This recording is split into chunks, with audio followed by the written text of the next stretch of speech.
Last month, I was going through some old Soviet wrestling pictures and something weird caught my attention. They were always incredibly muscular and strong, and I mean always, which, according to science, is a big indicator for high testosterone. But how?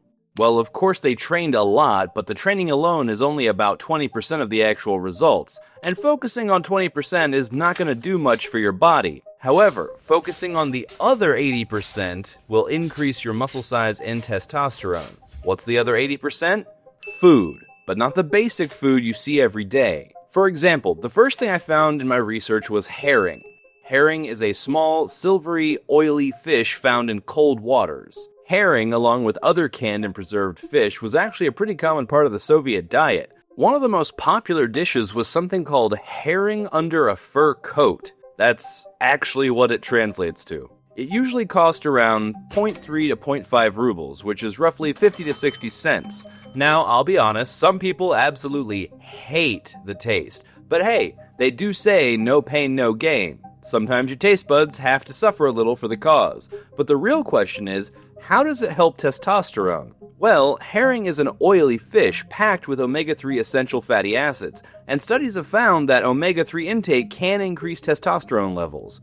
Actually, one study on overweight men found that fish oil supplements raised testosterone levels. Another study on older Japanese men found the same pattern. More fish in the diet, higher testosterone. But this wasn't all. Herring is also one of the richest natural sources of creatine, which can help improve strength and muscle growth. So if you can, try having herring 2 or 3 times a week, and if herring isn't your thing, any oily fish is a solid substitute. That was one food Soviet wrestlers ate pretty regularly, but the next one honestly surprised me. I mean, when I first found out, I had to double check it myself, because it's butter and sour cream. Butter showed up all the time in the diets of Soviet wrestlers, and they usually ate it with smetana, which is basically sour cream. Back then, butter cost about 3.7 rubles per kilogram. Today, a pound of butter will cost you around $4 to $6 in the US. Now, before I tell you why they ate it, there's something you need to understand. This is the part most people get wrong today. Everyone's scared of fat and cholesterol, right? But here's the interesting part. Your body actually needs fat to make testosterone. Imagine cholesterol as the raw material in a factory. Cut the raw material and the factory makes less product. Same thing here. Less fat in your diet usually means less testosterone. The best thing is lifting weights, getting loads of healthy fats in the diet. One study on more than 200 men found that switching to a low-fat diet dropped testosterone by around 10 to 15%. On a low-fat vegetarian diet, it dropped by as much as 26%. Meanwhile, every fitness influencer out here is acting like butter is the final boss. But don't panic. A bigger, newer study on almost 900 people found this mainly happens when fat intake gets really low. Cutting it moderately is completely fine. So yes, your body does need dietary fat to produce testosterone. And yes, your finger does need to click the subscribe button. However, butter is almost pure fat. It doesn't contain protein, which is the building block for muscle, but it does provide the fat your body uses for hormone production. So that's 2 common foods Soviet wrestlers ate. But to be fair, the most important one was kasha. Bread and buckwheat porridge, called kasha, were 2 foods that were almost never in short supply in the Soviet Union. Everything else came and went. These 2, they were always around. Buckwheat cost about 0.5 to 0.8 rubles per kilogram, which was roughly 80 cents in the US back then. Today, it's around $2 to $3 per pound. Now let me tell you something about it that'll probably make you want to add it to your meals. Buckwheat is a complete protein, which means it contains all 9 essential amino acids. Those are the amino acids your body actually needs to build and repair muscle. Muscle growth only occurs when you have enough amino acids to repair all the micro tears. Only occurs when you have enough amino acids to repair all the micro tears plus some extra left over. Most grains are missing at least one. Buckwheat isn't. Now here's where it gets really interesting. Your body has a biological switch that decides whether it's building muscle or not. It's called the mTOR pathway. Think of it like the button that kicks off the whole muscle building process.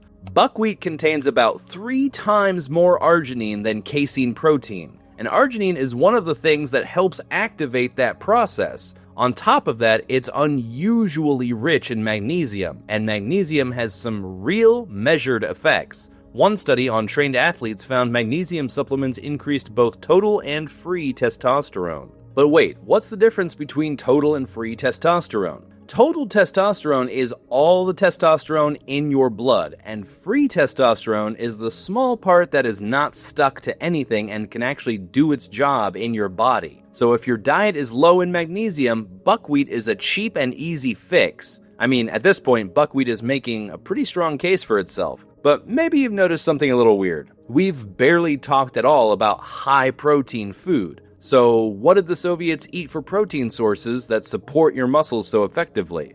The name of the food is Tvorog. Sounds fancy, right? It's basically cottage cheese. Outside of Moscow, fresh meat only showed up in stores around 2 holidays a year. The rest of the time, not just wrestlers, but pretty much everyone relied on rationed processed meat. So naturally, dairy became a big part of the diet. And that's where Tvorog comes in. One documented weightlifter's diet had him eating up to 300 grams of it multiple times a day, and it was cheap too, just 0.6 to 0.9 rubles, or about $1.50 to $2 per kilogram. On weekends, families would even turn it into fried pancakes called sirniki. Today, it costs around $2 to $4 per pound. Now, why did it help with muscle and testosterone? Well, it's actually pretty simple. It's mostly made of a slow-digesting protein called casein. 1 cup of cottage cheese has about 28 grams of protein, and most of that protein is casein. Unlike whey, which hits fast and fades fast, casein releases amino acids slowly over about 6 to 8 hours, which is exactly why it's so popular before bed. So, while you're asleep, your muscles are still getting fed, still repairing, and still building instead of breaking down.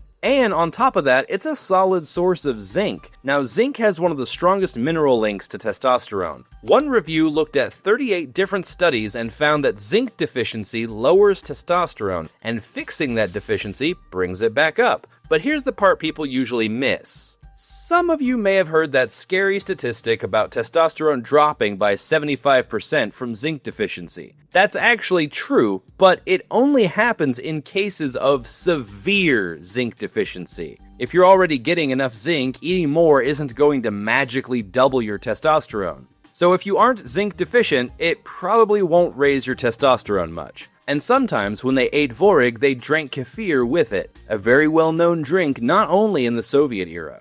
Kefir is a tart, fermented milk drink with a creamy, drinkable yogurt consistency. It's made by fermenting cow, goat, or sheep milk with something called kefir grains. And honestly, it shows up in almost every real account of what Soviet wrestlers ate. Now, there isn't an exact price for it, but estimates suggest it cost only about 3 cents for half a liter. I want to be honest with you here. There's no solid study proving kefir raises testosterone on its own, at least not from what I've found. But what it does do is give you a complete protein source with a good amount of calcium. And that matters because your total protein intake is one of the biggest drivers of muscle growth, period. Kefir also gives you both fast-digesting whey and slow-digesting casein, so your muscles get the best of both worlds. So yeah, these were some of the common foods they ate. Obviously, they ate plenty of other things too, but these were the ones that likely contributed the most to muscle building and supporting healthy testosterone levels.